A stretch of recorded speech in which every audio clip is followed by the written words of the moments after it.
মধ্যপ্রাচ্যের আকাশ ছাপিয়ে এবার ভারত মহাসাগর পর্যন্ত পৌঁছে গেছে ইরানের মিসাইল।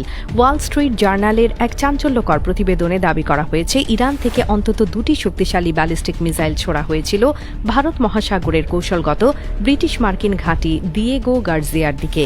এই খবর প্রকাশ পাওয়ার পর থেকেই বিশ্বজুড়ে সামরিক বিশেষজ্ঞদের কপালে চিন্তার ভাঁজ আরও গভীর হয়েছে। দিয়েগো গার্জিয়া কোনো সাধারণ ঘাঁটি নয়, এখানে রয়েছে আমেরিকার দূরপাল্লার বোমারু বিমান এবং পারমাণবিক শক্তির বিশাল সমাহার। সবচেয়ে চমকে দেওয়ার বিষয় হল, এই ঘাঁটিটি ইরান থেকে প্রায় ৪,০০০ কিলোমিটার দূরে অবস্থিত। এত দীর্ঘ দূরত্বে আঘাত হানার সক্ষমতা ইরান অর্জন করেছে। এই খবর সত্য হলে মধ্যপ্রাচ্য ও এশিয়ার ভূ রাজনীতির সমীকরণ এক নিমিষেই বদলে যাবে। দুটি মিসাইলের পরিণতি ছিল নাটকীয়। প্রথম মিসাইলটি মাঝ আকাশেই যান্ত্রিক ত্রুটির কারণে নিজেই মুখ থুবড়ে পড়ে। দ্বিতীয় মিসাইলটিকে ঠেকাতে মরিয়া হয়ে ওঠে মার্কিন নৌবাহিনী।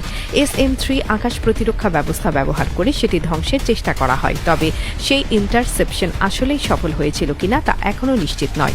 আশ্চর্যের বিষয় হল, এই ভয়াবহ ঘটনার পরও দীর্ঘ সময় পেরিয়ে গেলেও ইরান বা আমেরিকা কোনো পক্ষ থেকে আনুষ্ঠানিকভাবে কিছু বলা হয়নি। দুই পক্ষের এই নীরবতা পরিস্থিতিকে আরও রহস্যময় করে তুলেছে। এদিকে কূটনৈতিক ময়দানে উত্তেজনা বাড়ছে। ইরানের পররাষ্ট্রমন্ত্রী আব্বাস আরাগচি সরাসরি ব্রিটিশ প্রধানমন্ত্রী কিয়ার স্টারমারকে সতর্ক করে বলেছেন, এই যুদ্ধে ব্রিটেনের জড়িয়ে পড়া হবে এক ঐতিহাসিক ভুল। তিনি প্রশ্ন তুলেছেন, সাধারণ ব্রিটিশ নাগরিকরা যখন যুদ্ধ চান না, তখন সরকার কেন অন্যের এজেন্ডা বাস্তবায়ন করতে গিয়ে নিজেদের বিপদে ফেলবে? আরাগচি আরও স্পষ্ট করে বলেছেন, দিয়েগো গার্জিয়া বা লন্ডনের কোনো বিমান ঘাঁটি যদি আমেরিকাকে ব্যবহার করতে দেয়া হয়, তাহলে ইরান আত্মরক্ষার অধিকার প্রয়োগ করতে এক মুহূর্তও দেরি করবে না। মধ্যপ্রাচ্যের এই যুদ্ধ এখন ধীরে ধীরে ইউরোপকেও টেনে নিচ্ছে সংঘাতের দিকে।